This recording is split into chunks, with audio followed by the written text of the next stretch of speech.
अस्सलाम वालेकुम स्टूडेंट्स, आज हम अपने नेक्स्ट टॉपिक से स्टार्ट करेंगे। हम लोगों ने लास्ट टाइम पढ़ा था आयनाइजेशन एनर्जी के बारे में और आज हम लोग इलेक्ट्रॉन अफिनिटी के बारे में डिस्कस करेंगे। ये हमारा सेकंड लास्ट टॉपिक होगा। इलेक्ट्रॉन अफिनिटी के जैसे मैंने यहाँ पे थोड़ा सा एक्सप्लेन किया, इलेक्ट्रॉन का आप लोगों को पता है जिसके ऊपर नेगेटिव चार्ज होता है, और अफिनिटी अट्रैक्शन को कहते हैं यानी कि इलेक्ट्रॉन की अट्रैक्शन को हम लोग क्या कहते हैं, इलेक्ट्रॉन अफिनिटी के नाम से जानते हैं।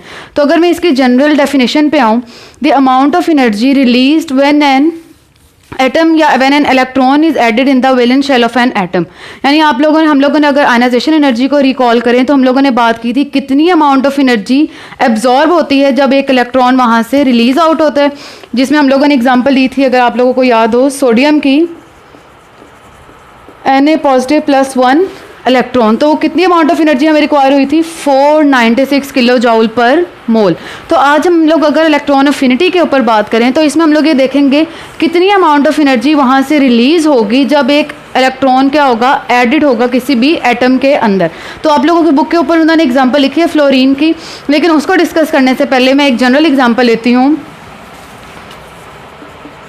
Na और Cl की, ताकि हमें क्लियर हो जाए कि किस तरह एक इलेक्ट्रॉन वहाँ से किस में रिलीज होगा और किस में ऐड होगा। तो हम लोगों ने मैंने आप लोगों को एग्जांपल बताई कि सोडियम में क्या होता है, एक इलेक्ट्रॉन रिलीज हो जाता है और वही इलेक्ट्रॉन कौन गेन करता है, क्लोरीन, और क्लोरीन एनाइन बन जाता है और सोडियम क्या बन जाता है, कैटाइन। कैटाइन के ऊपर पॉजिटिव चार्ज और एनाइन के ऊपर नेगेटिव चार्ज। तो यही हम लोग देखेंगे कि सोडियम के आउटर मोस्ट शेल में कितने इलेक्ट्रॉन होते हैं, एक इलेक्ट्रॉन होता है, तो वो किसको डोनेट कर देता है, क्लोरीन को।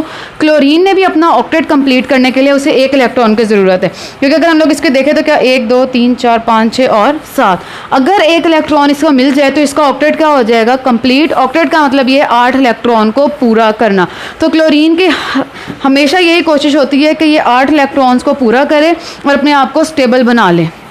तो वो कौन उसको डोनेट कर देता है, सोडियम उसको डोनेट करता है, क्लोरीन के ऊपर वो इलेक्ट्रॉन चल जाता है और ये क्या करता है, उसको गेन करता है। तो ये जब गेन करेगा तो वहाँ से एनर्जी क्या होगी, रिलीज आउट होगी। तो उसी को हम लोग क्या कहते हैं, इलेक्ट्रॉन अफिनिटी के नाम से जानते हैं। अब मैंने यहाँ पे इसकी डायग्राम ड्रॉ की है। क्लोरीन का अगर हम लोग एटॉमिक नंबर के ऊपर बात करें तो कितना एटॉमिक नंबर होता है, 17 ही नंबर ऑफ प्रोटॉन्स होंगे और 17 ही नंबर ऑफ इलेक्ट्रॉन्स होंगे। ये हम लोग सेकंड चैप्टर से बात कर रहे हैं। तो जितने नंबर ऑफ प्रोटॉन्स होते हैं उतने ही नंबर ऑफ इलेक्ट्रॉन्स भी होते हैं। तो इसमें अगर हम लोग बात करें क्लोरीन, तो हम लोग ये सोच सकते हैं कि एनर्जी कैसे रिलीज आउट होगी। तो हम लोग ये देखते हैं क्लोरीन के ऊपर क्या होता है, इसके न्यूक्लियस के ऊपर उस टाइम चार्ज होता है पॉजिटिव। अभी मैं इन जनरल बात कर रही हूँ, क्लोरीन के न्यूक्लियस के ऊपर पॉजिटिव चार्ज होगा, लेकिन अगर हम लोग बात करें तो आउटर मोस्ट शेल पे क्या होता है, नेगेटिव चार्ज होता है, क्योंकि हम लोग बात करते हैं न्यूक्लियस के सराउंडिंग क्या करते हैं, हमारे पास इलेक्ट्रॉन्स होते हैं जिनके ऊपर नेगेटिव चार्ज होता है।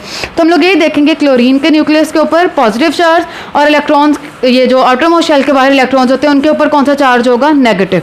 और जब बाहर से इनकमिंग इलेक्ट्रॉन आ रहा है, यानी कि हम लोग ये देख रहे हैं ना, अभी मैंने बात की कि ये इलेक्ट्रॉन क्या करता है, रिलीज आउट करता है, और वही इलेक्ट्रॉन कौन लेता है, क्लोरीन, और अपने आप को वो एनाइन बना लेते हैं। तो ये जो इनकमिंग इलेक्ट्रॉन है इसके ऊपर भी कौन सा चार्ज होगा, नेगेटिव चार्ज ही होगा। अब एक चीज़ देखने वाली है, इस इनकमिंग इलेक्ट्रॉन के ऊपर भी नेगेटिव चार्ज है और जो हमारे पास न्यूक्लियस के सराउंडिंग में है उसके ऊपर भी कौन सा चार्ज है, नेगेटिव है। तो यहाँ पे उस time force of repulsion dominate करेगी।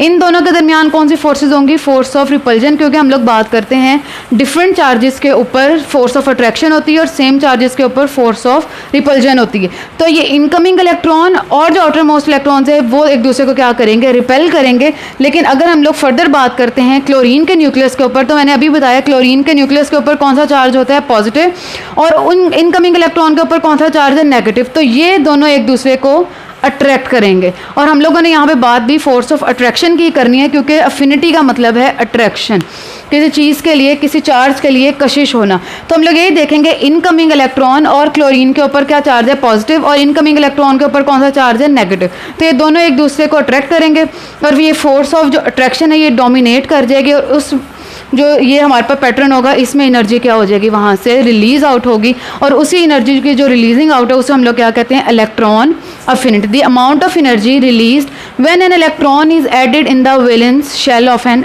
Atom, it is known as electron affinity. तो मुझे उम्मीद है आप लोगों को इस एग्जाम्पल से ये क्लियर हो गया होगा। अब आप लोगों की बुक के ऊपर जो उन्होंने एक रिएक्शन दिया हुआ है उसमें वो ले रहे हैं फ्लोरीन को और एक इलेक्ट्रॉन क्या करवाया जा रहा है, ऐड, और उसके ऊपर कौन सा चार्ज आ रहा है, नेगेटिव। तो ये हमारे पास क्या बन गया, फ्लोराइड आयन F नेगेटिव। इस टाइम क्या था, सेम वही एग्जांपल है जैसे मैंने बात की, क्लोरीन के ऊपर क्या, न्यूक्लियस के ऊपर पॉजिटिव चार्ज है और इनकमिंग इलेक्ट्रॉन के ऊपर नेगेटिव चार्ज है। इन दोनों में क्या स्टैब्लिश होगी, फोर्स ऑफ अट्रैक्शन, और वहाँ पे फोर्स ऑफ अट्रैक्शन डोमिनेट करेगी ओवर फोर्स ऑफ रिपल्जन। और इसमें हम लोग ये देखते हैं कि जो सिस्टम का पोटेंशियल होता है वो उस टाइम डिक्रीज़ कर जाता है, इसी वजह से वहाँ से एनर्जी क्या होती है, रिलीज आउट होती है, और उसको हम लोग क्या कहते हैं, इलेक्ट्रॉन अफिनिटी। अब इसकी जो उन्होंने वैल्यू दी है आप लोगों की बुक के ऊपर वो है -328 किलो जूल पर मोल। यहाँ मैंने स्टार्ट में बताया था सोडियम के लिए आयनाइजेशन एनर्जी में, जिसमें हम लोगों ने बात की थी कितनी अमाउंट ऑफ एनर्जी एब्जॉर्ब होती है जब एक इलेक्ट्रॉन वहाँ से बाहर निकलता है, वो एनर्जी कितनी थी, 496 in the case of sodium ion. और इसके साथ आप लोगों ने एक चीज़ नोट की होगी, वहाँ पे पॉजिटिव था और यहाँ पे नेगेटिव है। इलेक्ट्रॉन अफिनिटी में नेगेटिव और आयनाइजेशन एनर्जी में पॉजिटिव। पॉजिटिव का मतलब ये एंडोथर्मिक रिएक्शन और नेगेटिव का मतलब होता है एक्सोथर्मिक रिएक्शन। एंडोथर्मिक और एक्सोथर्मिक में क्या डिफरेंस है, एंडो का मतलब होता है जहाँ से अमाउंट ऑफ एनर्जी एब्जॉर्ब होती है और एक्सो का मतलब होता है कितनी अमाउंट ऑफ एनर्जी वहाँ से रिलीज आउट हुई है। तो ये इन दोनों का डिफरेंस था, आयनाइजेशन एनर्जी और इलेक्ट्रॉन अफिनिटी का। अब अगर हम लोग इसके आगे ट्रेंड के ऊपर बात करते हैं तो ट्रेंड आप लोगों को पता है, हम लोगों ने atomic size and ionic radius में बात की, उसके बाद शील्डिंग इफेक्ट में बात की, फिर हम लोगों ने आयनाइजेशन एनर्जी में, हर एक में हम लोगों ने ट्रेंड को वहाँ पे वाजे किया। अब हम लोग ये जो हमारा फोर्थ पॉइंट है इलेक्ट्रॉन अफिनिटी, उसका ट्रेंड देखते हैं। तो हमारे पास दो ही होंगे, पीरियड में और ग्रुप में। पीरियड का सबसे पहले मैंने डिमॉन्स्ट्रेट किया, तो पीरियड में बुक के मुताबिक वो कह रहे हैं जी ये इंक्रीज़ करती है electron affinity along the period from left to right, ये क्या करती है, इंक्रीज़ करती है, क्योंकि एटॉमिक नंबर क्या हो रहा है, इंक्रीज़। एटॉमिक नंबर के बढ़ने का मतलब पता है आप लोगों को, नंबर ऑफ प्रोटॉन्स भी इंक्रीज़ होंगे, और जितने नंबर ऑफ प्रोटॉन होते हैं उतना ही नंबर ऑफ इलेक्ट्रॉन्स होते हैं। तो अट्रैक्शन ज़्यादा हो जाएगी और एटॉमिक रेडियाई क्या हो जाएगा, ये रेडियस डिक्रीज़ कर जाएगा।